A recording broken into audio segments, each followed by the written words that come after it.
Barnhorst. Member of Parliament, nice to meet you. Patricia. Rickens, nice to meet you. Hi, Lucy. Okay. Introduce myself to you. There we go.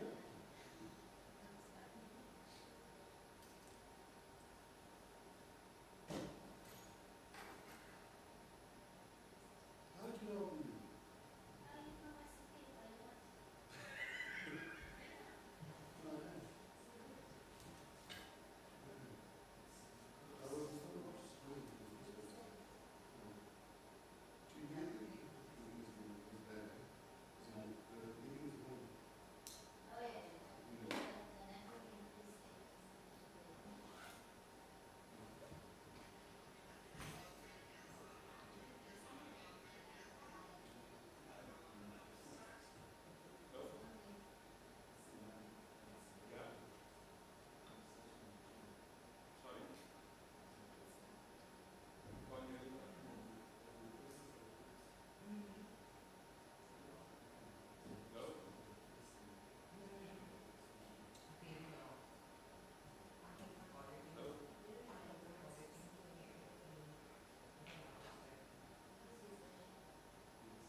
Good morning. Good morning, honorable members. Welcome to today's meeting. Just in terms of today's proceedings, we will be considering a petition by Ms Mary Mabore Raseale, who has requested the NCOP to intervene in terms of the disappearance of a body of her late son since September 2021. That being said, honorable members, I'm going to just do a roll call in terms of who is present. I think as a committee, this is our first hybrid meeting. So yeah, I'm just going to request that you bear with me. In the chamber, in addition to myself, we have Honorable Badenhorst, who's present. On the platform, on the virtual platform, we have Honorable Smith,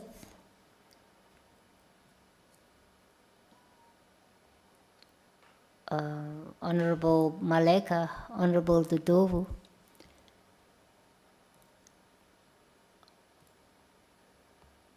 Honorable Dlamini, and I saw Honorable Bartlett. Yes, Honorable Bartlett on the platform. I'm not sure if I've left out any other honorable members. Okay. Anyway, welcome honorable members, and let me also take this opportunity to welcome the petitioners who are present.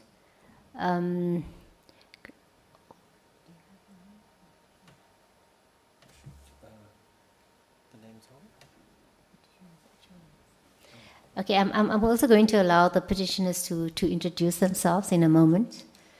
Our members, we also have various stakeholders that are present to assist us as a committee in terms of dealing with this petition. We have the Northwest Department of Health, the MEC for Health. I'm not sure if he's on the platform yet. We have a representation at least from the National Department of Health. We have a representation from the Northwest South African Police Services. The Provincial Commissioner is present. That's Lieutenant General Makwela. We have the Acting National Commissioner of Police as well, who's on the platform. And I think there are other representatives or officials from the various departments that would be on the platform as well. Let me take this opportunity then to welcome everybody to the platform. I would want specifically as well for the petitioners to introduce themselves. Ma'am, yes.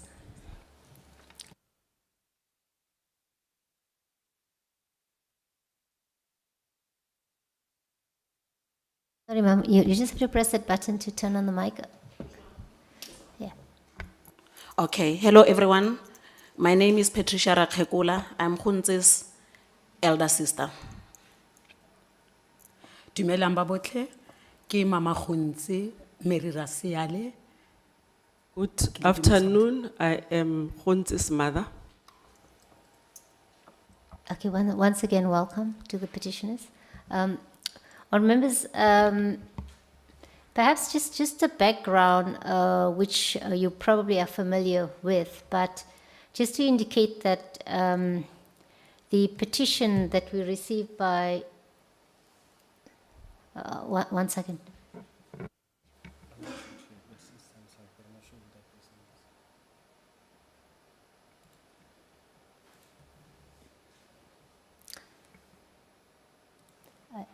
Is that in the chamber?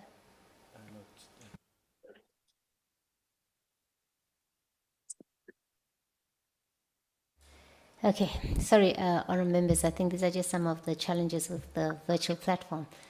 But just a background in terms of this petition, honourable members. This petition by Ms Raseale, who is with us, she's from Matiba Stad Village, Ward 24, Bojanala District. from the Northwest Province. The petition itself was referred to the Select Committee on Security and Justice on the 18th of October 2023 for our committee's consideration and report. Members would have received the petition, which is in the form of a letter with various annexures and links to media articles covering the disappearance of Mr. Kenneth Mabore Raseale, the biological son of Ms Mary Raseale. The petitioner calls for the intervention of the National Council of Provinces on the disappearance of a son. The petitioner's son's mortal remains are still unknown, and it is for this reason that she seeks the intervention of Parliament. In addition to the petition, honourable members would have received a presentation by the South African Police Services. Honourable members, just in terms of the proceedings, we will invite the petitioners to explain the petition to the committee. Then we will receive a presentation from the Department of Police and the Department of Health in order to ascertain what has transpired in this particular matter, obviously with the view of finding answers and closure for the petitioner and her family. Maybe I haven't introduced myself, and I should. My name is Shada Sheikh.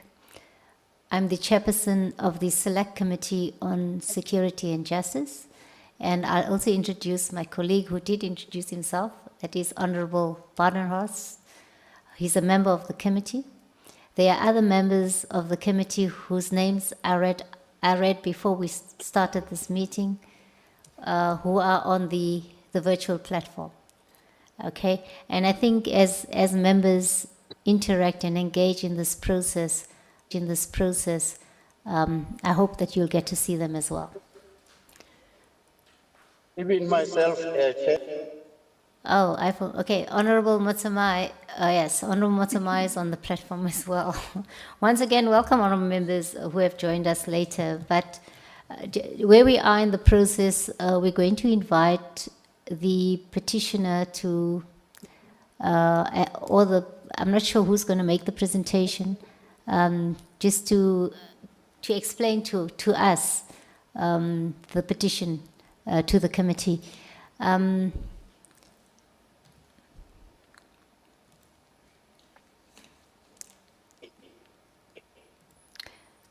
Okay, ma'am, are you going to do the presentation? Yeah, please feel free.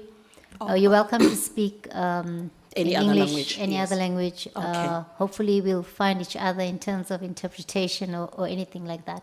Okay. But please continue. Oh, okay. What happened is on the 13th of May, 2022, I received a call from my mother because we are not staying in the same place. I received a call from her saying that the police came to her place and they told her that they found my brother's body in the bushes in Rustenburg, and they identified the remains to be my brother's through the fingerprints that they took from the scene. And then they told my mother that we can come to the Brad's government mortuary the following Monday because it was a Friday. We can come to the mortuary on Monday to come and identify the body. On Monday morning, what happened is after my mother told us, the family members, we also told our friends that no, we haven't been seeing Hunzi for a while, and then the police came, they told my mother that Hunzi's body was found in the bushes. So as you know, in our black communities, the very same Saturday, people started coming to our home to check what's really happening. And then we were told that we should come and identify the body on Monday. My brothers went to Brett's on Monday to identify the body. And when they got there, they were told that no, the body is not ready for viewing. We should come back on Wednesday. On Wednesday, my brothers went there with some other family member from Rustenburg,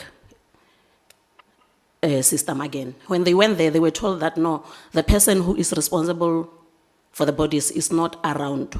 He has gone to the northwest. Recording in Mafike, progress. in Mafike. So what happened is they came back and then they said we must come on Friday. On Friday again, there was another story that no, they can't find the body, they don't know what's happening. So from there, we started calling Mr. Tsebe, the one who was responsible for taking the body from Pokeng to Pretz mortuary. Mr. Tsebe couldn't respond to our calls. He didn't pick up our calls. And then we started to seek intervention. And then that is when we were told that they can't find Khunze's body, but they have 4 bodies, 4 unidentified bodies in the mortuary, and they can't see which one belongs to Khunze as the bodies were not in a good state. They were decomposed. And then we were told that DNA tests were going to be done. We agreed. And then they came, and then they took the DNA tests from Mama Mary. It was on the 28th of May. They came from Pretoria, from Hatfield. They came, they took the DNA tests, and they told us that because the case is a top priority, they are going to give us the results very soon. We waited until July, and then we had to follow them because they were not communicating with us. And then we asked Hore, where are the DNA results? They couldn't respond until we asked a friend and a homie, Mr. Joker, to help us, to help us. The presenter keeps on cutting and we're missing a lot from what she's saying, and we really want to understand and follow this particular matter to the bottom. Can you please intervene? Okay, Honorable Dodo, is it just yourself or are there other honorable members on the platform that are struggling with the network? Honorable members, are you all able to hear, or do you have the same problem as I Ms. think there's a Honorable Dodo? disconnection again between the platform and in-person, Honorable Dogo. If Okay, you I can remember understand. the other day, I think it's that problem again. Honorable Okay, Smith, I understand. But where is the chair? Honorable Dodo? Can I go on? She's in the house, so Okay. she can hear us, but I think the communication can't come back. If you remember what happened in the house the other day. I do. Chairperson Shahid? Honorable Dodo? Yeah, your line is terrible. It has an echo that keeps on coming back. Please, if you don't mind, solve that. Okay, can you give us 2 minutes? Now, there is an echo behind you.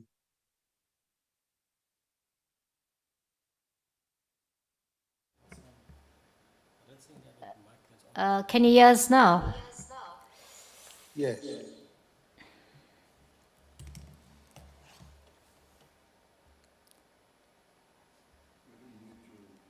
No, I am. Okay. Honorable members, can you hear us? Yes, we can hear you now. Okay. Ms. Raseale. Ms. Raseale. Okay. Perhaps if you could just test your mic as well.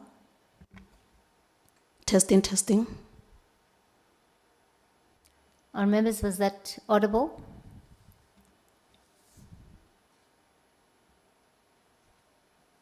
Oh, maybe switch off your mic?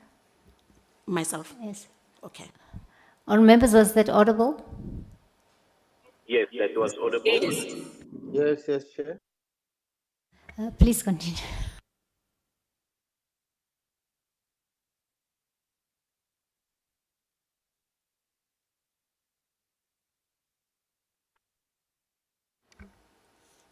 Is it fine? Okay. Good afternoon once again. My name is Patricia. I'm Khunzi's eldest sister. On the 22nd of May last year, my mother, on the 13th of May last year, last year, 2022, I received a call from my mother saying that the police came to her place telling her that they found my brother's body in Rustenburg in the bushes. And they identified the body through the fingerprints. And that is when they came to our home, because the fingerprints, through the fingerprints, they could trace where he came from. They told us, it was on a Friday, and they told us since the mortuary is not working on weekends. My apology, Honorable Chair. Just so that there's clarity, we heard up to where the DNA was taken. Oh, okay, So maybe if we can continue from there, thank you. okay. Oh, okay. So after the DNA tests were taken, we didn't get the results. We waited and waited, we tried to communicate and we couldn't get answers, we couldn't get the results. That is when we asked Mr. Joe Cutler to intervene, as he is our homie, and we know that he works under the Department of Health. And he tried to help us. He contacted the relevant people, asking them about the DNA results. That is when they came back to us and told us that the first DNA tests were inconclusive, maybe because of something that my mother ate on that day when they took the DNA tests. So they have to take another DNA test. And that is when I volunteered that they should take the DNA test from myself and from my mom, so that when some become inconclusive, at least they can use the other. Since they took the second DNA test, they said the results will be available in the next coming 3 months. We never received any results. We never received any communication from anyone. Other people from the community were trying to help. And then we got someone who offered to take our story to Daily Sun. Daily Sun published our story, and then we thought maybe by making it public, we will get help. Nothing happened still.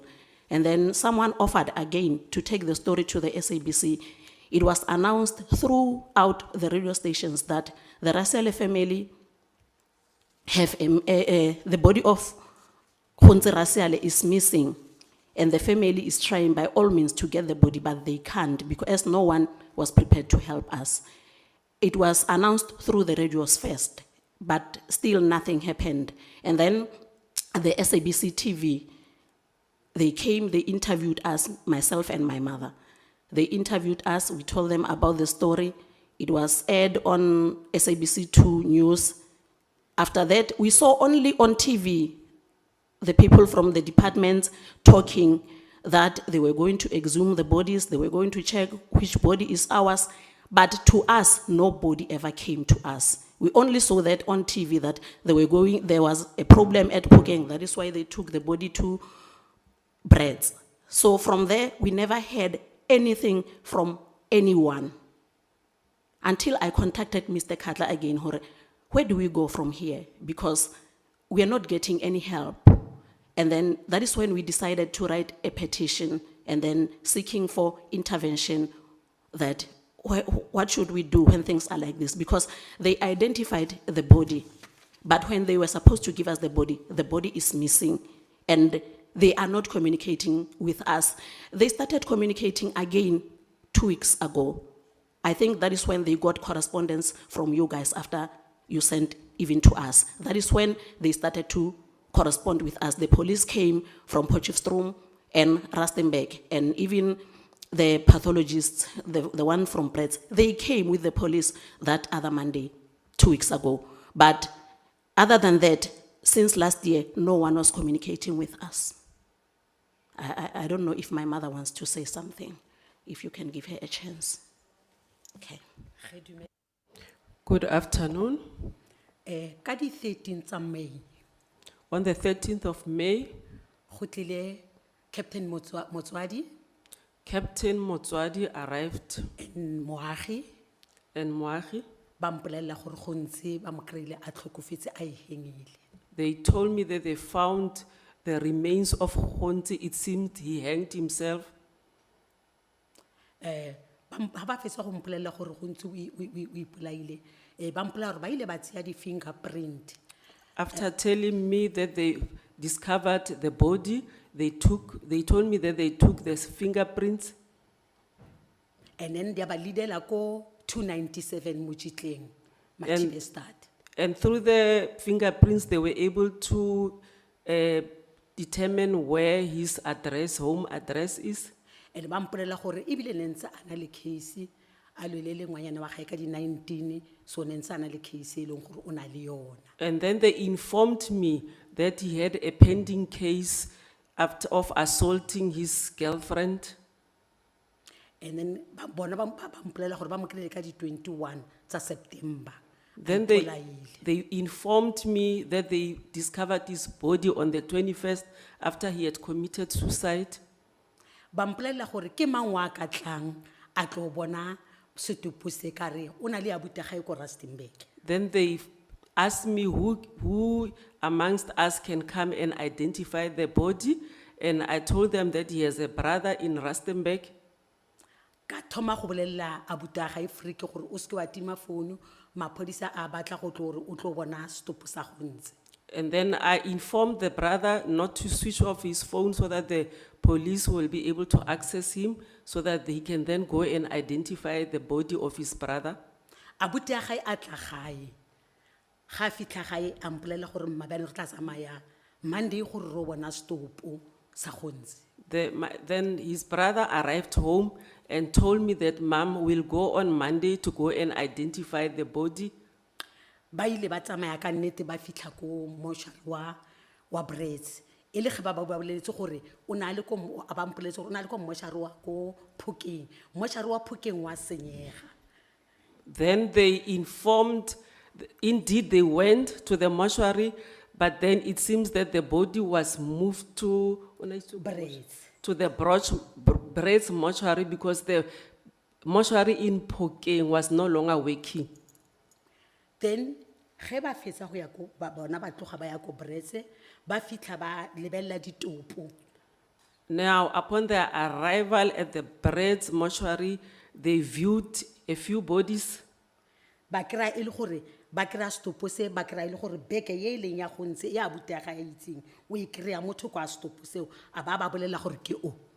And then the brother saw a bag that he knew belongs to Khonzi, and he said, this bag next to the body, it seems this is the body. Ha fitla mo ba o netefatsa ka eng. Then they said to the brother, how do we then verify that indeed it is him? Are ha ile gore ke beke ya gae ka nnete ke ile kry glove ya grey and white le dithapo tsa motlakase le dikero ka mogare go bontsha gore ke yena. And then the brother said, if we can find some electrical cords and a grey glove inside the bag, then indeed it means that it is his bag. Ha ba fetse ba bolela ba re no ha ile gore le kgotsofetse re ka ya boardroom la sign. And then they said to them, if you are happy with the process thus far, then we can go to the boardroom so that you can go and sign. Ha ba fitla boardroom ba botsa gore no a re tsepole 100% le ka tloga ra tlo etsa di DNA because le ka tsa stop se wrong. Then they said to them, upon the arrival at the boardroom, we need to verify through the DNA if indeed it is the correct body, because we don't want you to fetch the wrong body. Nka boela morago ganyana ka mogare ga beke a ke ba botsitse ka beke gore beke ge le re ke yona ya gage le ka netefatsa ka eng ba bolela ka glove le dilo tsa motlakase. Then I can go back and talk about the bag again, because now they said to them, in order for you to verify that indeed it is his bag, the bag has got gloves and electrical cords inside, Le dikero ka mogare. and some scissors. Ha ba fetsa ba bula beke e la bona ka nnete gwa tswa glove ye ba bolelang ka yona. And indeed, when the police when they opened the bag, indeed they found that grey glove inside. Ke ha batla ba bolela gore no ya boardroom lo sign. That's when they said they can then proceed to the boardroom to go and sign. Ha ba fitla boardroom ke ga ba thoma go ba bolelela ka di DNA no yaanong. Now, when they arrive at the boardroom, now then they start talking to them about the DNA. Ene ka nako ye go ka gore rena ba re boleletse ka stopo se se re boleletse batho gore go na le leso. And now, by that time, we have already informed the community around us that there is somebody in the family who has passed on. Ke ga ile gore ka nako yo bjang re a lokisa gore everything e teng ngwana a kgone go bolokwa ke bolelela di society tsaka ke bolelang ba tlisa tšhelete ba tlisa everything so ra nna 3 weeks batho ba ntse ba tsena ba tswa re gopola gore maybe di dio tse di DNA tse ba bolelang ka tsona di tloetsa ka pele ke ga ile gore yeah, okay. Now, a period of 3 weeks passed, during which we had informed the community and that we have death in the family, and I even informed people in my burial societies, and people were coming to pay their respects at home. Ke ga re bona go sa etsagale selo go didimetse fela re se re sa utlwa selo ke ga ile gore Joe Khatle o bolela le Patricia. Now, 3 weeks passed, there was nothing coming from them, and that's when my daughter contacted Joe. Gore a check ka taba ya di DNA. Joe Khatle. That's when my daughter contacted Joe Katle to intervene regarding the issue of the DNA. Ha fetsa o bolela le bona ba tla ka di 28 tsa May. And after Joe Katle spoke to them, they came back on the 28th, Ba tla ba re tseya di DNA. and they took our DNA samples, Ha ba fetsa ba tsamaela ruri ba setlhele ba boa. and then they never came back. E ne le warrant officer Manyena wa ko Hatfield. That was Warrant Officer Manyena from Hatfield. Ha a tseya nako e telele a se tla sa tla ya boela gape-gape a itsisiwe Joe gape-gape gore batho ba le he ba sa bona le so re etsa bjang. And then when we realized that the officer is not coming back to us, that's when we went back to Mr. Joe Katle to say, what do we do now? Ba tla gape ka di 30 tsa May. And then they came back again on the, Ke May. Ka di 30 tsa May. then they came back on the 30th of May, Ha ba fitla ba tseya nna le Patricia di DNA. and then they then took DNA samples from me and my daughter Patricia. Ya ba ile gore ba tsamaya bjano mola ba ela ruri a ba sa tlo re botsa gore go etsagetseng. And from there, they never came back to us. A boela Joe a yo botsisa ba re no anke dia meja. And then Joe went and inquired, and they told him that the DNA samples did not match. Ra nna gape ya ba gore a go sana motho e leng gore o bolela le rena. No one mapodisi ha tle a re botsa next a ba re selo. And then from then on, nobody came and spoke to us about it. It went very quiet. Ka be e le gore go na le mme o e leng gore ke mme wa Forum for Services Makodisa Masego Kodisa. Atla amplela gore mara wa re sa e ko motswedi maybe ka ba better ra kry something. And then there was a member of the Forum for Service Delivery in our community who advised me to go to report the issue at Motsweding FM. Ya ba ile gore ga go etsagale selo a boa gape a re wa re sa e Daily Sun a ya gape Daily Sun. And then nothing happened, and then she then advised us again, why don't you go and report this to Daily Sun? Ba Daily Sun ba tla Then the Daily Sun people came. ne ke nagana gore le bona ba tlo re thusa ka re no a gona se se tlhagiletse. I thought something would happen, but nothing happened. Then la bo 3 go tla councillor o kry my daughter o mo lebogang o mmolela gore no ke batlile ba SABC. And then a ward councillor then came to us and said he has contacted SABC News. Ba SABC le bona ba tla ra ba tlhalosetsa the whole story ba re bolela gore no is khale le tla le thusa, so nothing happened le yona. And then SABC came to our home. We spoke to them, and we were hoping for a fruitful outcome, but nothing happened. Ka kry ile gore yaneng ke a ema ke bona gore ga ona ntho e tsagalang ka boa ka tsamaya gape-gape mo bathong ba bantsho mo dingakeng tsa batho ba bantsho ke gopola gore ke tla kry-a ngwana wa ka. Then I saw that nothing was really happening, and And I became frustrated, and then I went to seek guidance from traditional healers, hoping to find the remains of my son. Le bona ba tseya tšhelete, nothing happened. And they just took my money and nothing happened. Ke mo e leng gore ka thoma gore ke ineele, ka bona gore mo o ka re ke paletswe ka ineela. And that's when I decided to give up, because I realized that I am now defeated. Ka boela gape mo la re ntse Patricia a boa gape a re mama ke boletse le Joe gape gore mara a gona se e leng gore se ka iragala na. And then my daughter Patricia came back to me and said, Mama, I had a conversation with Joe and asked him what else can we do. Ya ba gore Joe o etsa gore a re thuse gore go tla go etsiwe petition. And Joe then assisted us to write a petition. Ke mo e leng gore ke ile ka fella ke bona gore ke gona mo re ka tlang mo teng ra ke re a thuso, because now ke motho fela o ke sa itse gore ke ire eng ke etseng, because I want That's ke batla wh- stopo sa ngwanaka. That's when I realized that I'm just a simple human being. I don't have any powers. Then that's why we are here today, because I am in desperate need of my son's remains. Ka re maphodisa ba mputse gore ba mo kry-ile, ha ne ba sa mo kry-a nke ke sena taba, ke bona ba tlileng ba mpolelela leso. Because the police came to me and said they found my son's remains. If they had not done so, I would not be running around. O ka re ke feditse mo, That's me Patricia ka tswela pele ka something.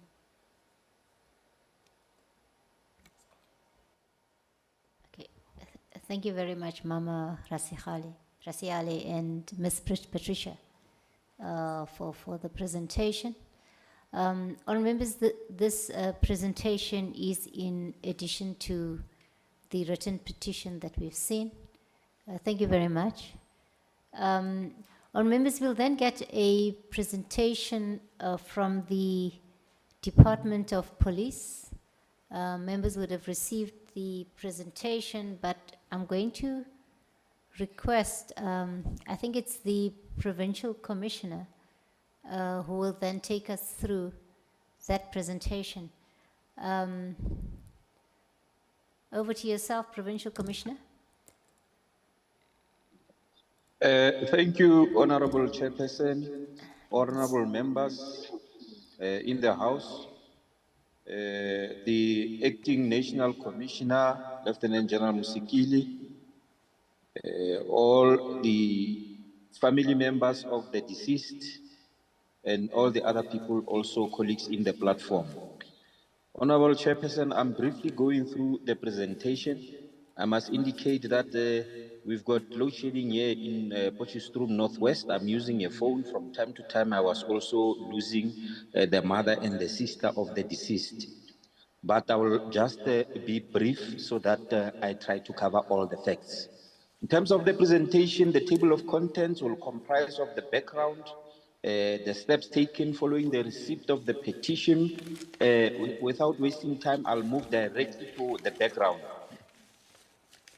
On the 21st of September, as already alluded to by the family, 2021, the body of an unknown adult male was discovered by the community. Actually, it was discovered by Elena of JM Ntsime High School, Karabo Motloki, and the subs was alerted as a result. It was alleged that the deceased had committed suicide by hanging himself from a tree in the bushes at the Lorome South village in Mokwase. Mokwase is in and around Sun City. No suicide note was, however, found. Then the deceased was transported from the scene to Pokane Forensic Mortuary, which resides under the Department of Health. Now, on the 19th, because the deceased was unknown, the police took fingerprints, and as a result of these fingerprints, it was identified that the body belonged to Mr. Ms Raseale. It happened previously that Ms Raseale had an altercation with the girlfriend, and he stabbed the girlfriend, where a case of assault with intent to cause grievous bodily harm was opened against him as per Mokwase case 191 of 9/2021. Mr. Raseale, however, committed suicide before the subs could approach him. Now, the medical legal examination followed the identification procedure. That is how the body was identified as belonging to Ms Raseale. A post-mortem was conducted on the 22nd of September 2021, but according to the Department of Health, they could not release the body up until DNA has been taken. Now, they indicated that on the 9th of November 2021, SAPS took the fingerprints. The investigating officer was Captain Motswadi of Mokwase. As indicated, the fingerprints were submitted to the SAPS Criminal Record and Crime Scene Management on the 10th of November 2021. On the 1st of October, that is now at the mortuary. All along the body was at Poke mortuary. The MEC directed that the mortuary of Poke must be temporarily be closed because of infrastructure challenges. Now, the bodies of the deceased, I'm not sure whether I'm audible, Honorable Chair. You are audible. Please continue. Okay, because I just got the information that I'm not audible. Now, because the mortuary of Pokeng, where the body was all along, was being renovated, the bodies from Pokeng were removed to Brett's government mortuary on the 21st of October 2021. A senior person at the Brett's government mortuary indicated that the body was placed in a cold room without registering the body in the death register at the mortuary. We should, however, emphasize that this part was solely handled by the Department of Health. On the 24th of November 2021, we received the feedback of the fingerprints, as I've already indicated. Fingerprints indicated that it was those of the body was that of Ms Raseale, and he had a previous case in 2014, assault GBH, case 8508-2014. As honorable members will know, if you've got a criminal case, your fingerprints are taken, the record remains there. So when they took the fingerprints, they identified that it belonged to him with the case of long ago of 2014 in Makapanstad. Now, steps taken following the receipt of the petition. Firstly, the meeting with the deceased family. On the 5th of May 2022, the family was notified by the SAPS investigating officer of the death of their son, Mr. Ms Raseale, who had been identified through fingerprints. On the 8th of May 2022, the family went to the Brett's government mortuary to confirm the identity of the body, as the mother of the deceased has already indicated. However, although the body of the deceased was in a state of decomposition, the brother managed to identify the deceased based on the following items. Firstly, the handbag with a glove inside. Secondly, the silver ring on the left pinky finger. Can I intervene? Thirdly, yes, ma'am. Can you please repeat the dates when you informed the family? Which date did you say you came to the family? The 5th of May 2022. No, that's wrong. The police came to the family on the 13th of May 2022. It was on a Friday. Friday the 13th. It might be a type of property, but that is the information that I have, that on the 5th. But Yes, it's the 13th. it might be that then it's on the 13th of May 2022 that the family was notified. I was moving to the items that the brother identified the body with. I was on the third one being the dreadlocks, hairstyle, and the fourth one was the Puma sneakers and a Samsung cell phone.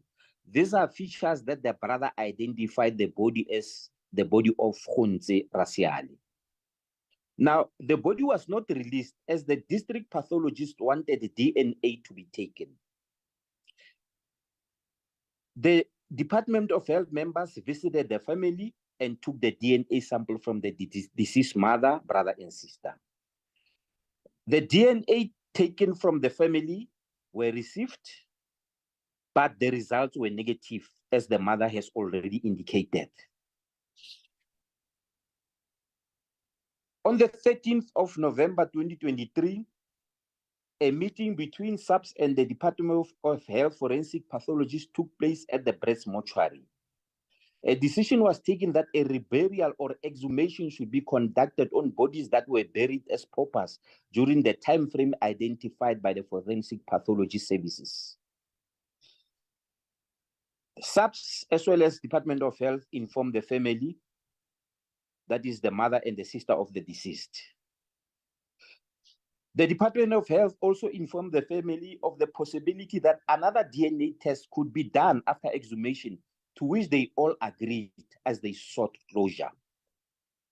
On the 16th of November, SAPS arranged for DNA samples to be taken from 3 siblings of the deceased, namely Freddy Raseale, Tebogo Raseale, and Vicky Raseale.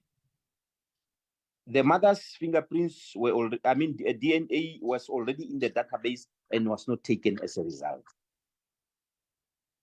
On the 14th of November 2023, SAPS delegation visited the Rustenburg Magistrate Court for an exhumation application. However, the prosecutor indicated that since it is within the domain of the Department of Health, they should apply and not necessarily SAPS. The application was done and handed to Bojanala municipality. There are developments as feedback was expected on the 23rd of the 11th, 2023, when this presentation was sent to Parliament. But there are developments that I will talk to at a later stage when I finish with this. Now, it must be indicated that SAPS and the Department of Health Forensic Pathology, they are working together as advised by the court to expedite and ensure that the family gets closure. I'm not going to go to thank you, as I've indicated. There are developments that I have, that is additional information that came after the presentation was sent, and it is as follows. The body alleged to be that of Kenneth Raseale was found by the team led by Colonel Dihemo at Brits Forensic Mortuary in a fridge shelf number 3. That is SAPS together with the Department of Health went through all the fridges and they found this body of the person alleged to be Raseale in shelf number 3 at the Brits government mortuary. The body could not be released. The reason being confirmation of the DNA that is expected. We were not sure about when we will get this. They promised between this week and next week, because before we came to this meeting, we made follow-ups to get clarity on when can we expect this.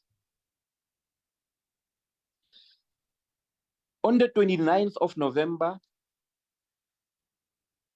2023, 10 bodies that are identified will be exhumed, as Bojanala municipality and the Department of Environmental Affairs has granted authority for exhumation so that DNA can be taken for certainty.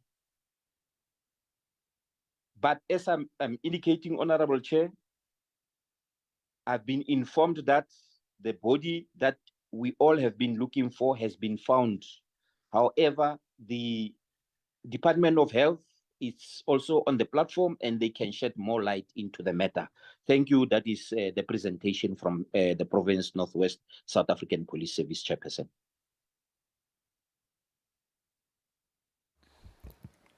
Thank you very much, Lieutenant General Kwena, for the presentation, I suppose, and for the additional information that you've provided us.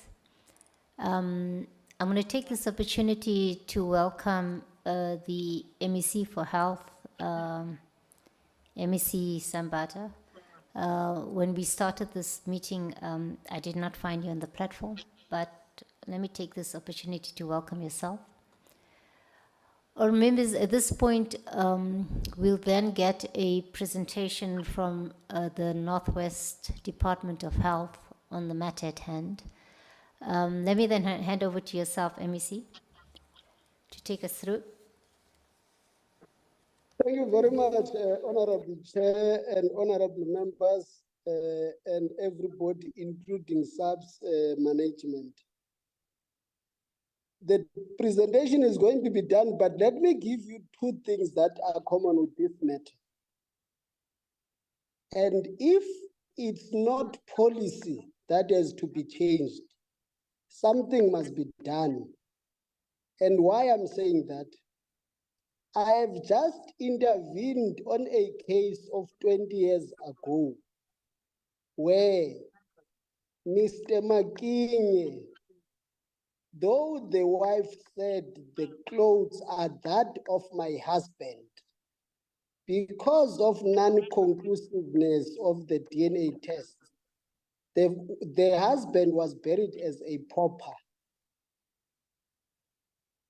The second one, just now, in Ziras, there's a family member who passed on in Freiburg, and the only identification available was a hospital card. When the Ziras hospital was called by SAPS, they confirmed the name and then linked them with the family. Just because the DNA test was not conclusive, the body was refused by SAPS to be handed over to their family. As we speak, you have a grieving family which is going to a year now with a body that is refused because of the DNA results. The reason I was saying if it is not policy, it's something else, because I was arguing that there can't be a person who claims a dead body. It's not possible. The only matter is that of conclusiveness, and that whenever that happens, a body is not released. So this case is not for the first time in Northwest. We still have a grieving family for more than 9 months. They know where the body is, but the problem is DNA test. And that person is going to be buried as pauper. So let me ask, even the issue of this case was referred to me again myself too by Stanley Hata, who is in National. I had interacted with the case on the basis of that. Let me request Bell, who's going to present on our behalf.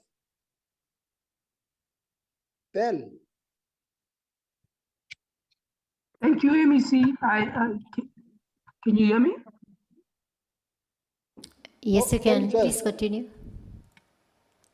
Thank you, Honorable Chair, Honorable Members, SAP Management, Department of Health Management and the Family. Can I share my screen, please?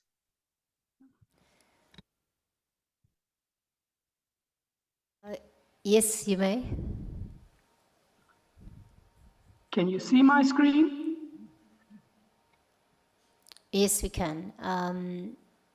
All right, just one issue, MEC, because, yeah, okay, let me rather let you continue, but also indicate to yourself that we did not receive this presentation up front, but please continue. Thanks. Chairperson, my presentation is layout is as following. There's a background, discussion, the current situation, and the conclusion.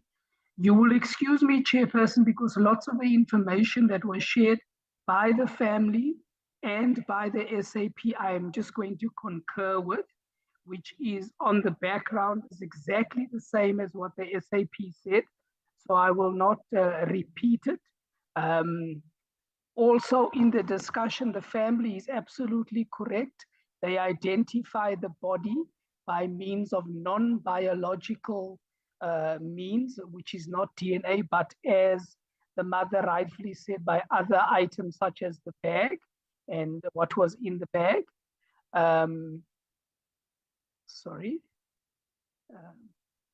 Then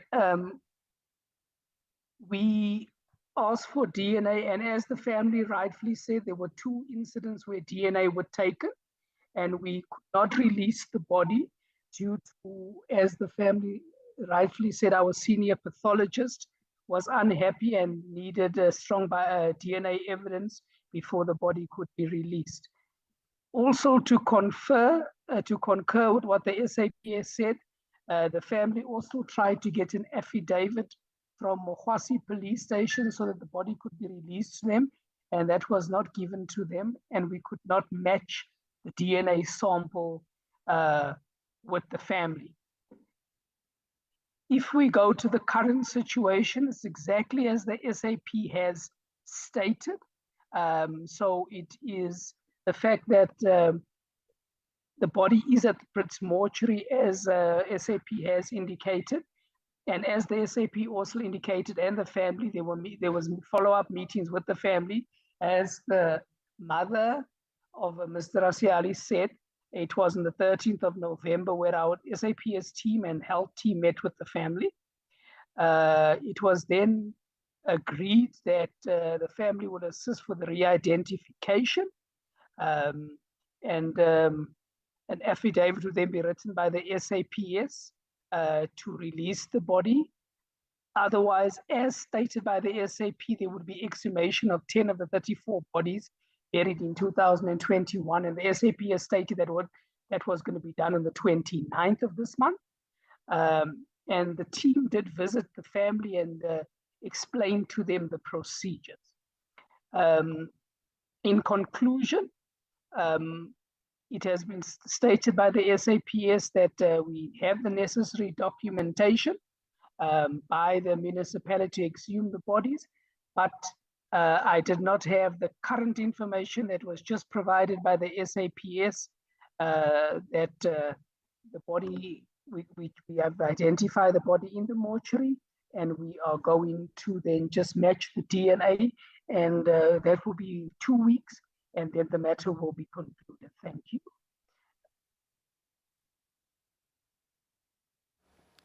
Thank you very much, MEC and your team for that presentation. I guess you're just supplementing information that was provided by the South African Police Services. However, you do not have the latest information that they provided to us. I think, but with that being said, I'm going to hand over to honorable members to interact and engage with the presentations that we've received. Okay, I see Honorable Maleka has raised a hand. Just bear with me once again, honorable members. I'm working on 2 platforms. Oh, it's actually a first for the committee, so yeah. I think I'll start with Honorable Maleka. Honorable Badenhorst, did you? Okay. Okay, Honorable Badenhorst will then follow. Then we have Honorable Dudovu, Honorable Bartlett, and Honorable Matsamai in that order. Honorable Maleka, over to yourself. Thank you, Chairperson. I don't know whether I'm audible because there is a load shedding where I am. You are audible, okay. Honorable Maleka. Okay, thank you, Chairperson, and greeting to the petitioners, the Department of Health, SABS, and the Deputy Minister, Dr. Lomo, on the platform. Chairperson, I want to check with SABS. Body found on the 21st September 2021 and postmortem done on 22 September 2021. However, fingerprints taken for identification purposes on the 9th of November 2021. Why was there such a delay? Or maybe it is within their service delivery time frame, maybe I'm not sure. But if not, what measures have they've taken to ensure this does not happen again? And the second one, family only informed of that on the 5th of May 2022, according to their presentation, while the family is said on the 13th of May. But the body was identified through fingerprints on the 24th of November 2021. Why did it take this long period to inform family? What caused that delay? And what steps were taken by the department to keep the family informed of development in respect of the missing body of their son? And according to the family chairperson, they have incurred funeral cost. Who will compensate the family for the funeral cost? And the family says I think the department lost the DNA samples. Please, can they clarify on this? Thank you, Chairperson. Thank you very much, Honorable Maleka. I'll take Honorable Badenhorst. Thank you, Chair. I just wanted to express my condolences to the family for the loss of your son, and for the fortitude of the family to continue searching for the body. And I think it's really encouraging that the news that we got today was that the body was found, and I hope that this will help you gain closure. I would like to take the opportunity, Chair, to just ask maybe one or two questions. The first question is just procedural, Chair, just for my clarification. Rule 234 in Part 6 of the Rules of the National Council of Provinces makes provision for the tabling and referral of petitions. And I'm going to quote, "The chairperson of the council must refer the petition to the Select Committee on Petitions and Member Legislative Proposal." So I'm not sure how this petition ended up with our committee and not with the Committee on Petitions and Executive Undertakings. Because it says there, the chairperson of the council must refer the petition to the Select Committee on Petitions. So just that's the first question, maybe this from a procedural point of view. Honourable Maleka covered me with regards to the time that was expired between the discovery of the fingerprint results and the notification of the family, which was 5 months. I'd also like to know why SAPS took 5 months to get to the family after they discovered who the body was via the fingerprints. And then just one other question I have is, I noticed that SAPS mentioned in their report, they referred to the deceased was transported from the scene to the Phokeng Forensic Mortuary. And if you look at the notes, the overview of the state mortuaries in the Northwest Province, Phokeng refers to Dove's private mortuaries. I wonder if that's the same mortuary, and is that private mortuary then doubling up as a forensic mortuary? Thank you very much, Chair. Thank you very much, Honorable Badenhorst. I think your one question is internal, so we'll deal with that. Yeah, but your other question obviously would stand. Honorable Dodo.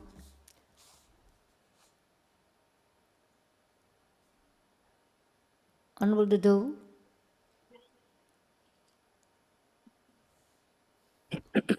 Honorable Chair, you meant me?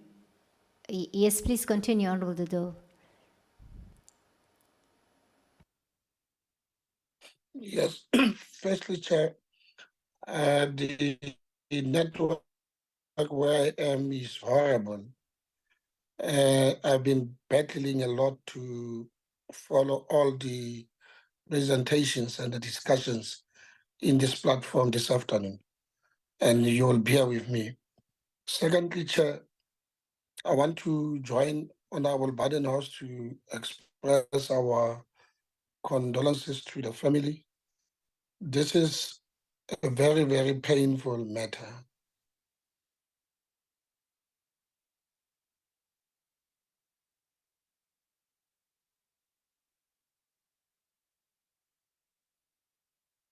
Honorable Dodo, we don't hear you. Perhaps, if I'm still there on the platform, as indicated, yeah, it's perhaps, very, very bad. If I may request, perhaps close your camera. It might assist with your bandwidth. Yeah, let me do that, sir.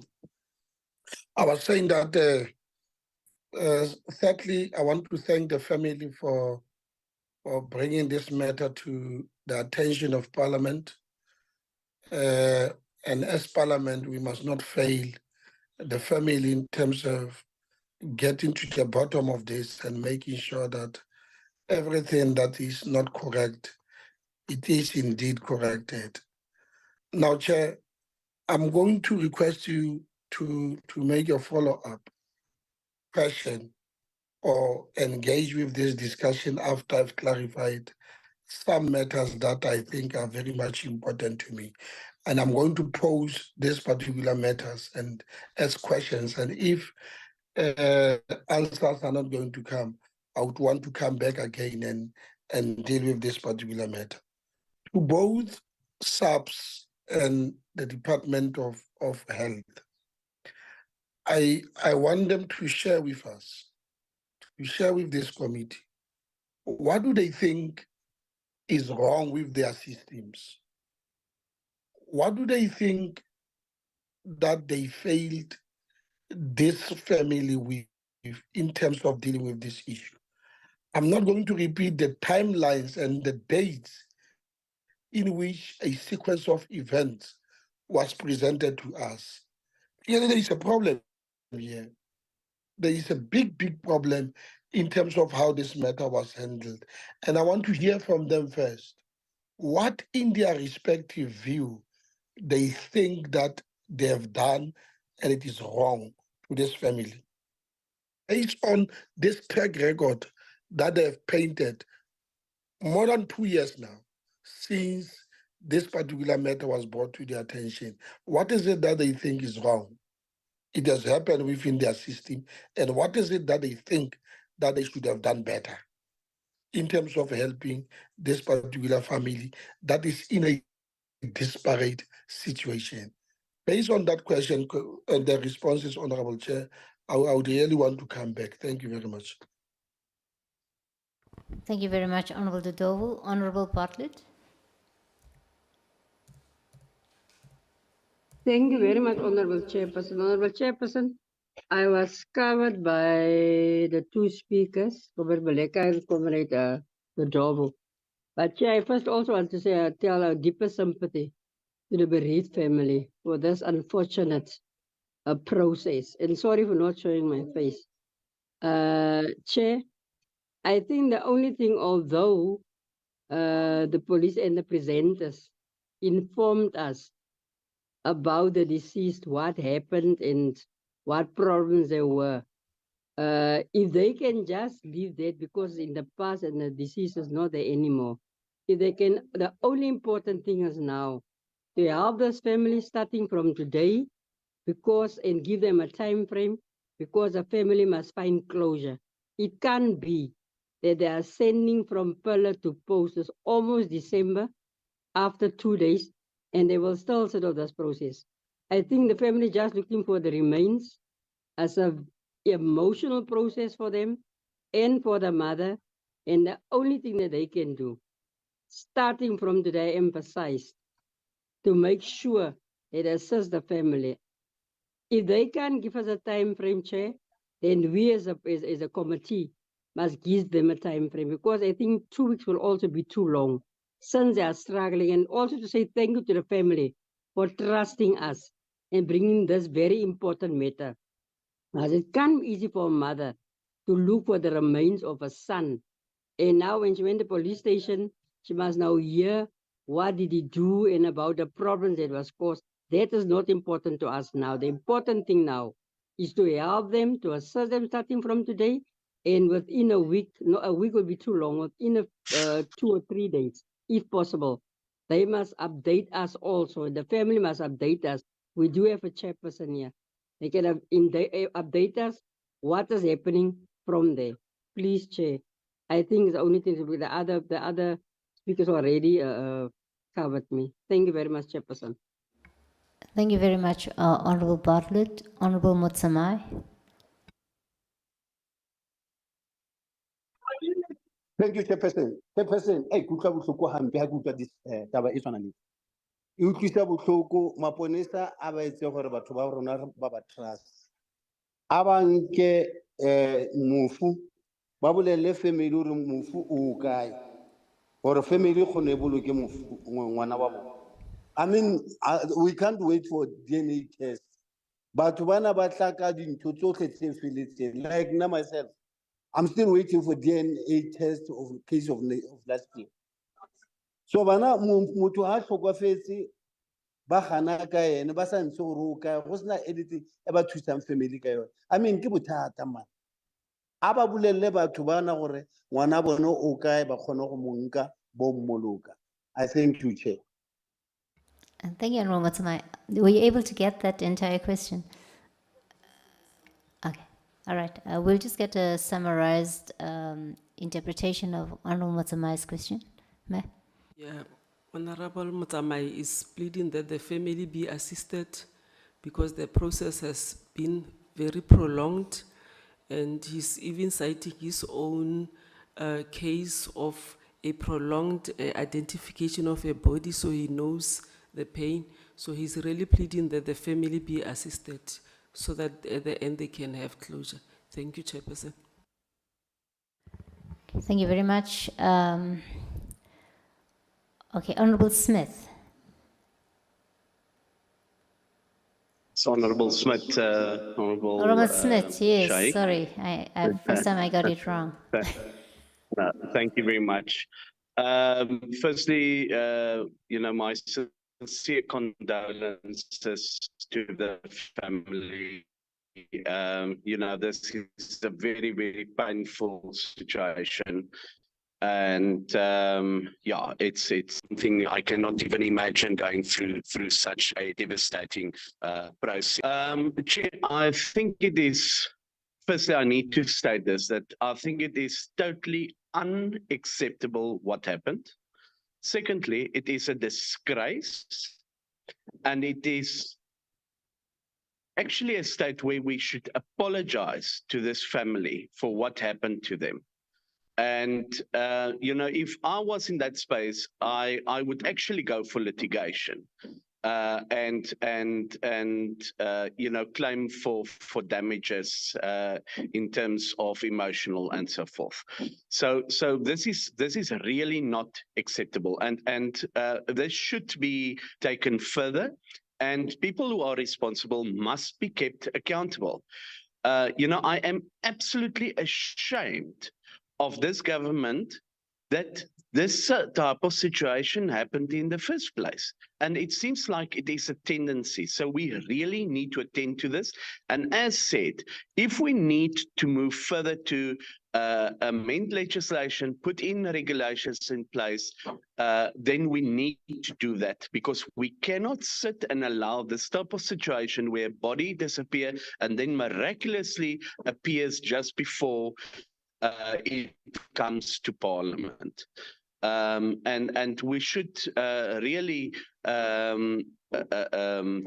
drop our heads in shame for this whole situation. I just wanted to state that, because I think it is important that we don't sugarcoat this situation and actually state the seriousness of it. Thank you. Thank you very much, Honorable Smith. And let me just thank all honorable members for the sentiments as well as the questions asked.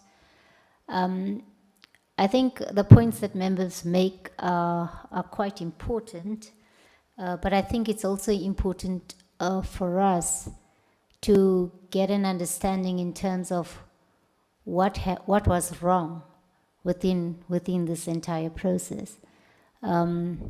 Being an oversight body, doing oversight over an arm of government, we would obviously want to ensure that things are corrected.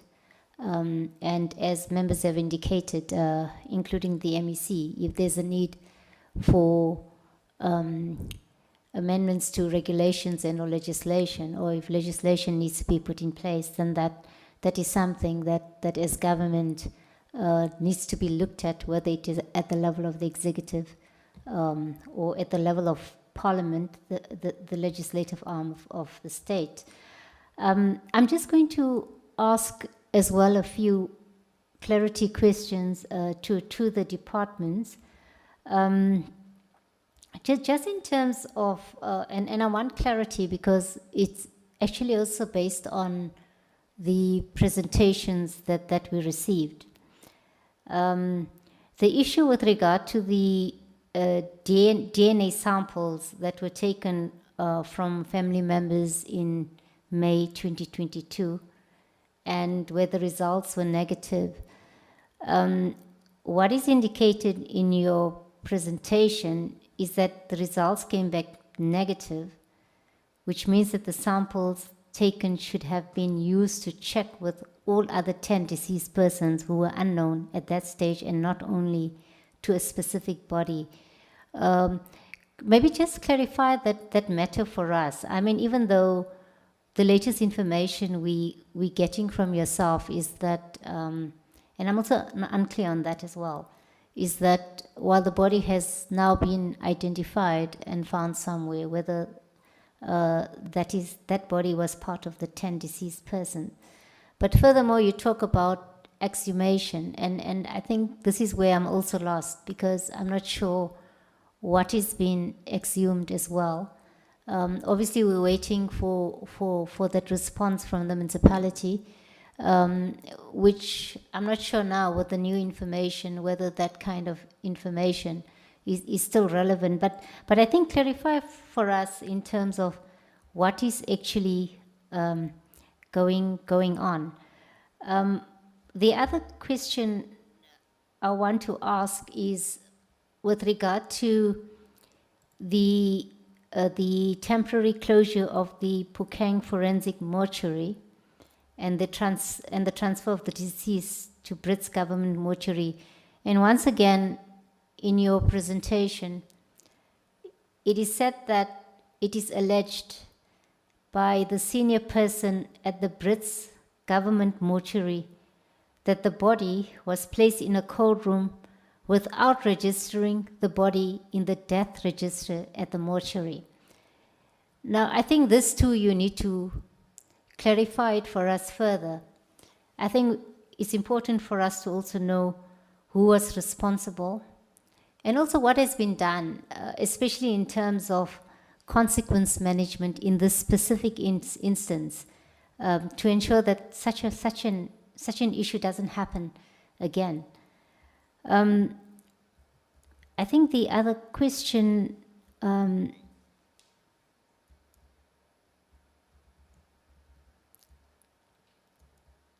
okay, the other question is also obviously as a matter of courtesy.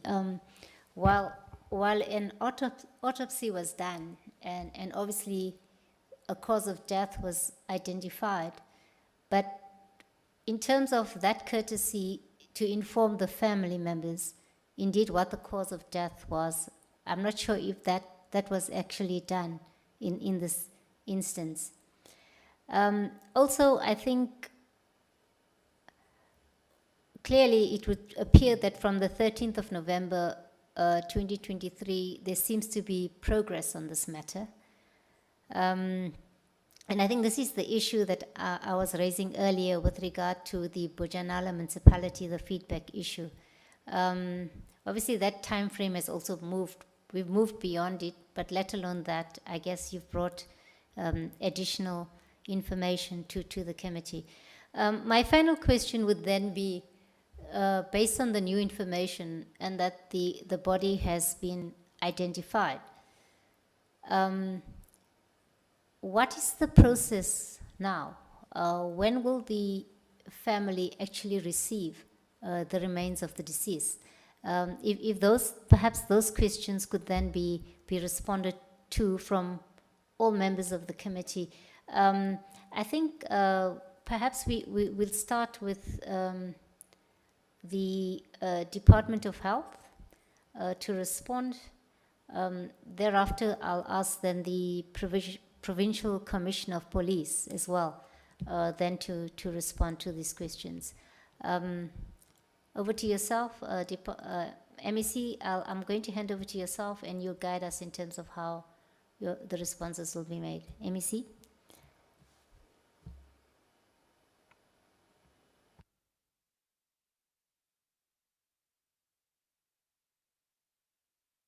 Honorable Chairperson, thank you very much. Honorable Chair, just outright, it will also help me as MEC and all other families who may end up in the same situation. Like I'm saying, there's already two that have gone through the same situation. The issue of amendment to the legislation, I clearly still state There's nobody who can want to claim a dead person and say, is my person, give me the right to bury. And the complication is that each time DNA is not conclusive, the body is refused.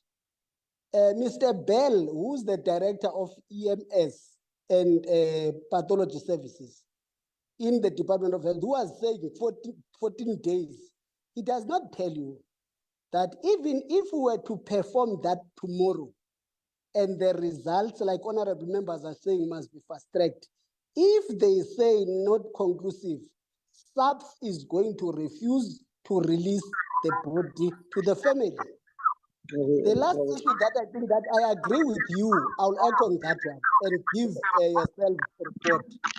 On the basis of non-registration of the body that was received by the mortuary and placed without being registered as a dead body, that one I'm going to take up an investigation on and be clear as to what consequence management must be taken.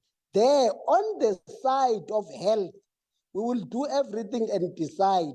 But on the side of SAPS, I think that the only matter that is between what has happened and what we are is the legislation itself. Anyone whose DNA test is not conclusive, they refuse. I even asked them, who knows that I'm my father's son, biological son, except my mother?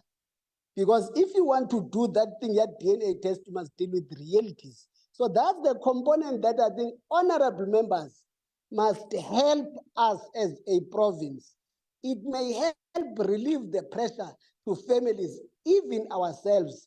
Our hands are tied up on that one because it's a responsibility of SAPS when it's not conclusive to say, take or leave. Thank you, Chair.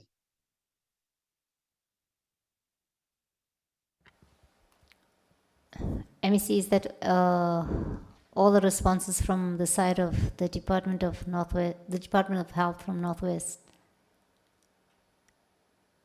No, for health, Chair, I'm saying all the elements you've indicated that needs further probing. I will do that on behalf of the Department of Health and then give feedback on the actions we can take. That the body is claimed to be found, I'm saying SAPS can be the one that says, what if the to be performed a DNA test says non-conclusive, because they will still refuse to release the body. Okay. Thank you very much, MEC. Let me then hand over to the Provincial Commissioner. Thank you, Honorable Chair.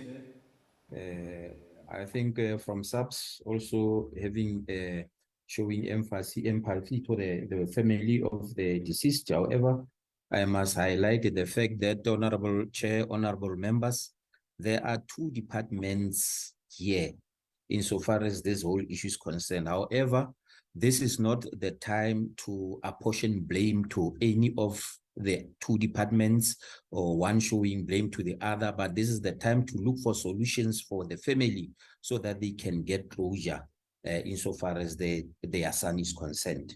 I'm going to respond to the questions of honorable members, but I must highlight also and also give the same background that I gave, that once SAPS identified somebody who has committed suicide, they call in the Department of Health, the pathology services, to come and take the body. That is now Department of Health takes over.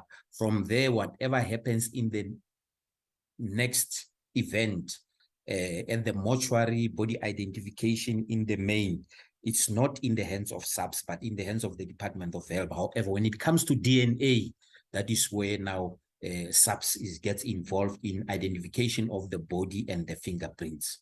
First question of Honorable Maleka indicating why take 5 months before informing the family after you've received the fingerprints. Must indicate fingerprints were taken in November the 21st and received on the not a long time thereafter. However, every time not received, they were finalized on that date to identify the body, because even at the laboratory, the fingerprints laboratory center, they must indicate that when did we receive and when did we check. However, they are still in Pretoria. They were handed over to SAPS, to the investigating officer, Captain Motswana of Mokwase detectives in May. That is why the family was informed in May. I must emphasize again, fingerprints taken and identified within a short period of time as indicated on the system, but handed over to the investigating officer in May, who informed the family accordingly. That is the question that was asked by Honorable Maleka and Honorable Dodofu. Now, the Honorable Dolovu talked about the lost DNA samples. I'm not sure whether it was, I think it was Honorable Maleka. There was no DNA samples that got lost. What we said is that with the DNA samples taken from the deceased and the mother, they were negative and not lost. That is why there was a need to take the second set of DNA of the brothers F I've already indicated. But I will also address to say there were already 10 bodies that were buried as paupers. That is why now I'm responding to the question of why exhumation. Because we want to get a conclusive finality on the matter as to who the rightful person is in terms of DNA identification. That is why also those DNAs of the people who were buried as paupers are going to be taken after exhumation. Honorable Dodevi asked, what do you think you have done wrong and should have done, or you should have done better? Honorable Chair, as SAPS, from our side, I think we should have kept the family on the loop all the step of the way. From the beginning up until the end, inform the family, liaise with the family, tell the family where we are, which we didn't do. This is something that I think we should have done. This is something that, as also the MEC indicated, we are going to ensure that it is done to ensure that the families get closure insofar as their lost ones are concerned. Honorable Badenhorst also asked the very same question that I responded to about the 5 months period.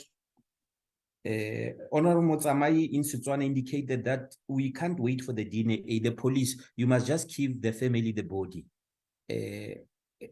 It's a bit of a quagmire, Honorable Chair.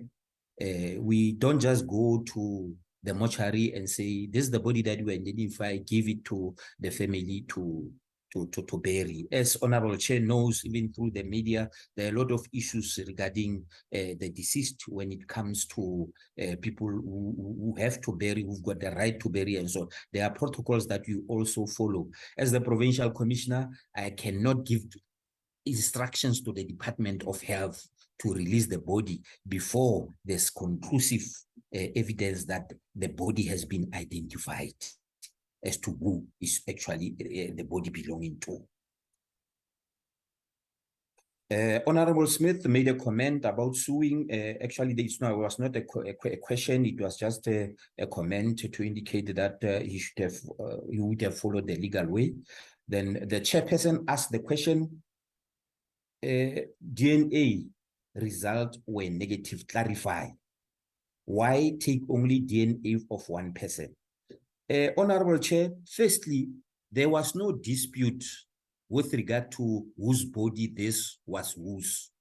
Remember, the brother identified the body by highlighting 5 fissures, but just for purposes of certainty, that is why there was a need to take the DNA of that body and compare it with the family, because there was no dispute. If there was dispute, everybody body that was lying in that mortuary, then the DNA would have been taken. That is the response to this question. Then the 10 pauper exhumation, I've already clarified it, Honorable Chair, as to get certainty and finality to say actually who is the right person to whom this DNA belongs to. Even if we've identified the body, Honorable Chair, that was initially identified by the brother, still this identification, because there's a dispute, this identification is going to continue exhumation as well as the taking of DNA. The temporary closure of Phokeng, I think the MEC spoke about that, about the person who didn't register the body in the body death register. The MEC spoke about it. And when will the family receive the body of the deceased? It's a bit of a challenge to have a clear response to this, but we are going to request that this DNA be expedited, Honorable Chair. We will speak to the relevant people who are responsible for DNA at head office to prioritize this as they did initially, so that as soon as possible, when we get clarity whose DNA it is, so that the body can be released to the family. That is the response of SAPS. Thank you, Honorable Chair. Okay, thank you very much. I'm going to go back to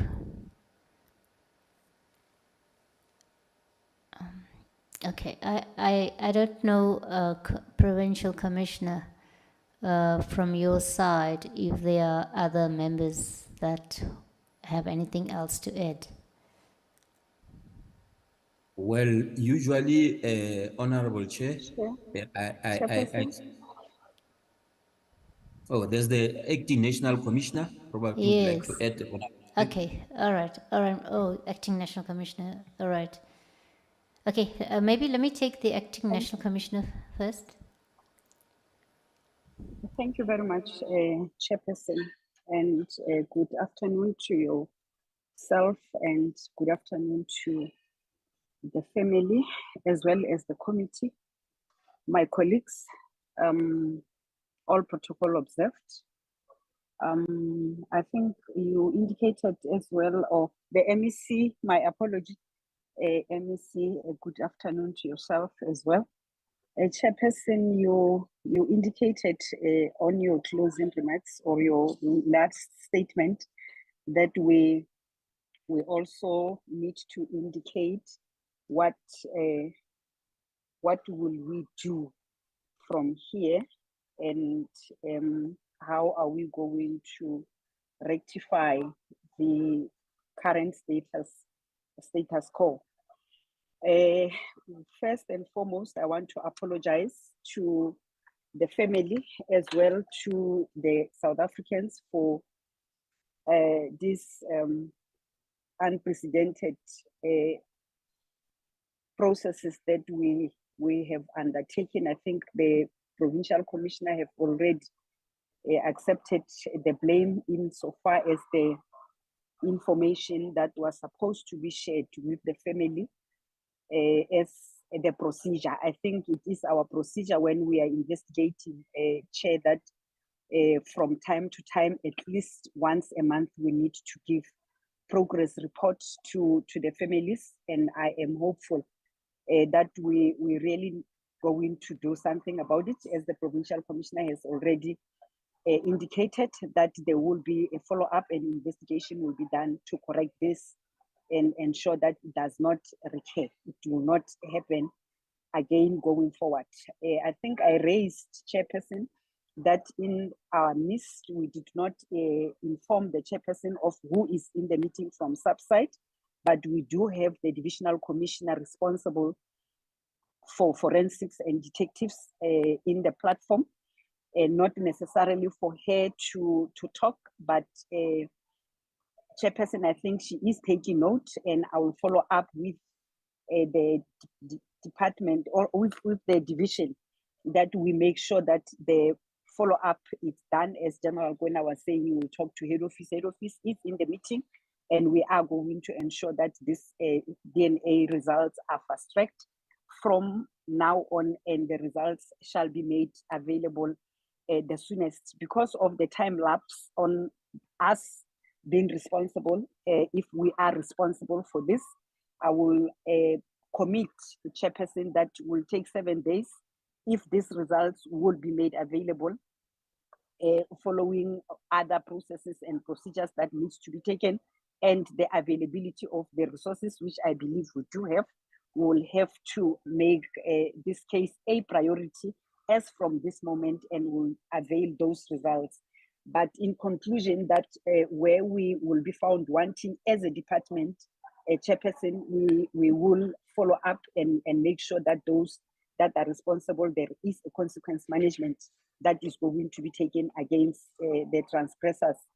And we will update the committee as well as the family of the processes that will be unfolding if there is anything wrong that was done by those that were responsible for investigation, and to avail the information to the family.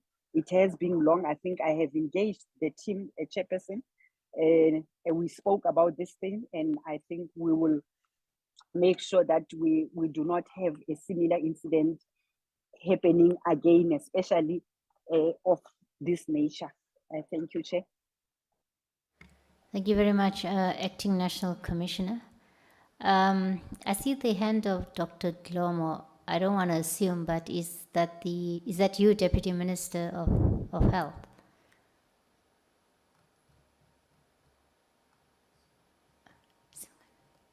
Deputy Minister?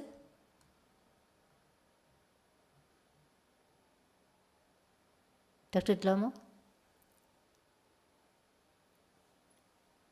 Okay. All right, I see you have your hands not up anymore. Okay. All right, let me just thank then the... Okay, Dr. So Dlomo? did you Yes, Dr. Dlomo, can you hear me? Yes, I raised my hand earlier on, but I was going to be driving through a bad patch, so I lowered my hand. I don't know whether I'm audible now. You are audible. Welcome, Dr. Dlomo. We were not aware that you're on the platform, but please continue.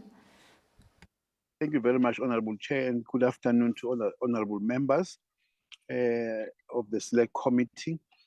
Greetings to the generals and all the senior officials and the senior officers in the SAPS. I was actually speaking to MEC Sambata since last night, because through our PLO, Mr. Khadla, we came to know that there is this appearance of our department to the Select Committee today.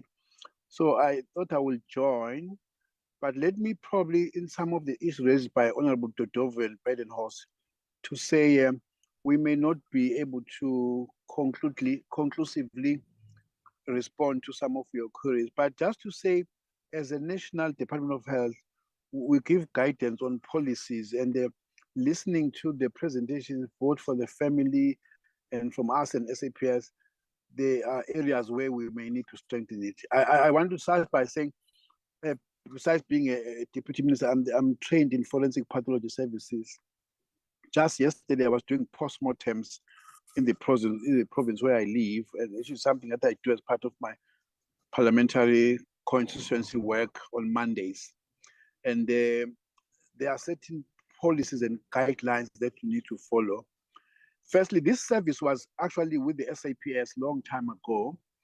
And in 2007, the service was then moved into health to really conduct postmortems. However, the matter is not completely out of the hands of the SAPS, because if we do conduct postmortems, it is already something that has some inquiries, and is almost of it related to some criminality that has been done. So SAPS is already involved.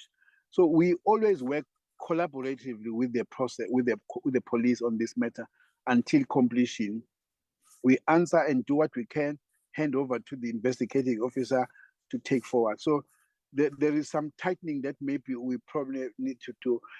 I may not be able to conclusively indicate, but for Honorable Dodove and Bidenhorst, when they were saying, what are the gaps here? I want to indicate that as a policy program at a national level, we have a forensic pathology committee nationally, having all members, one member per province, to safeguard and make sure we monitor all what is happening here. And therefore, that committee is actually going to be re-established next month by the minister, handing over from the old committee. So I would like to say, one may not be able to say we have done fairly well, maybe for presentation here, but to say I'm glad to hear that the body of the deceased is now identified and the family can can be able to take care of the other rituals. But we need to come back as the Department of Health, supporting Northwest, not only just doing it for them, but for all of us, so that honorable members can have some confidence that we probably know what we are doing. This matter is not going to come up again in Mpumalanga, Northwest, or Northern Cape, or anywhere else. What are we doing? Are our systems tightening? Are we able to detect when there are challenges? And maybe that's what I can offer for now, to say we will also to be very close to the process, but it's not just Northwest. They follow certain policies that we set up. If there have been gaps here and there, we need to maybe learn from that and tighten up. Let me end that, Honorable Chair, for now. Thank you very much. Okay, thank you very much, Deputy Minister. I'm going to now go back to honorable members if they have any follow-up. And I think then we'll move towards some sort of closure. Honorable Badenhorst. Thank you, Chair. I just want to, just for clarification, I didn't understand the explanation on the lapse of time from the acting commissioner or the provincial commissioner. In your presentation, Commissioner, on the 24th of November, the fingerprints results were received from the SAPS forensic people, and a positive identification was made. Why was the investigating officer only notified of that positive identification 5 months later? Why could that not have happened in the same month that the positive results were received from the identification? Thank you. Yeah, I think, Commissioner, perhaps if you can clarify it, I think that was a question by Honorable Maleka as well. Yeah, if you could just give us a clarity on that matter, Provincial Commissioner. Thank you, Honorable Chair. I think I did, but I will again repeat what I indicated previously when I was addressing the question of Honorable Maleka. I indicated that the fingerprints were taken on the 21st, and shortly thereafter, because when they go to the laboratory in Pretoria, they receive them, and then they indicate that when did we finish, it's indicated in the system. However, for them to give it to the detectives, now the investigating officer after 5 months, it means there's a province and there's a division at national head office. For me, Honorable Chair, it's going to be difficult to respond to say, why did the people at forensic now send the fingerprints, the laboratory send the fingerprints 5 months later? Because the investigating officer received them, Captain Motswana. That is what he assured me. He received them in May, but whereas on the system there, they said that they finalized them in November. I think that is the response that I can give. Probably if we can summon the services probably of the head of forensic or LCRC, maybe they can give clarity to the matter, Honorable Chair. Thank you. Okay, I don't think Honorable Badenhorst is satisfied with that response.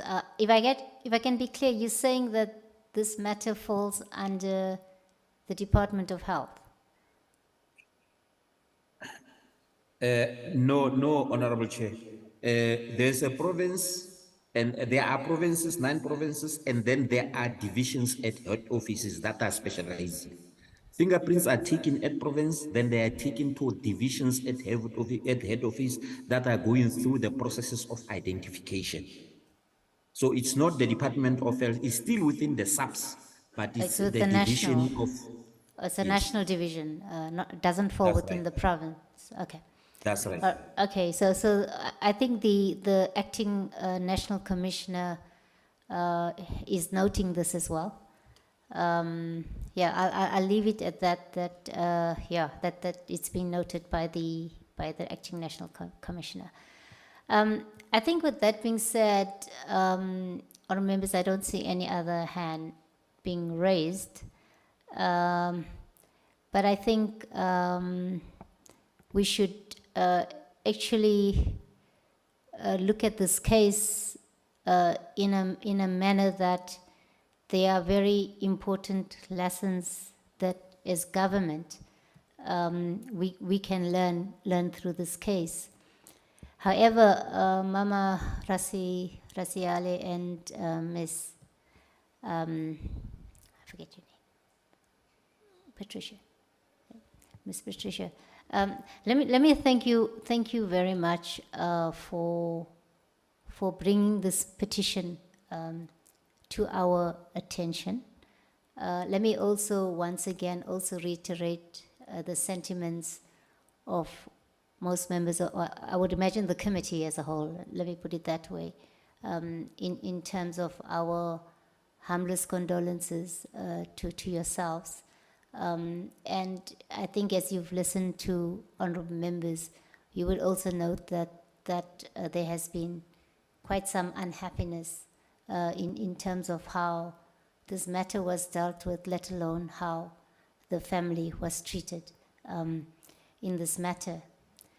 I think between the Department of Health and the Department of Police, and I'll take what the Deputy Minister said, as well as the Acting National Commissioner, that you would obviously go back and look into what some of your procedural and or policy issues are around this matter, as well as what some of the gaps that you have. And this matter obviously needs to be addressed. Coming back to the case and what has been presented, that in as much as the body has been identified, the matter is still dependent on DNA confirmation, which Acting National Commissioner has also given us some kind of guarantee, as well as the Provincial Commissioner, that this matter would be expedited and dealt with, and then obviously the family informed of the issue. I think, honorable members, we have tried to deal with this matter, and we've got as much information as we could around this matter. I want to take this opportunity to thank you, Mama Raseale, as well as Ms. Patricia, for your explanations in terms of what unfolded, and obviously to assure you that we, as a committee of the National Council of Provinces, will take all the necessary steps to ensure that the relevant departments who appeared before us will bring closure to yourselves as a family.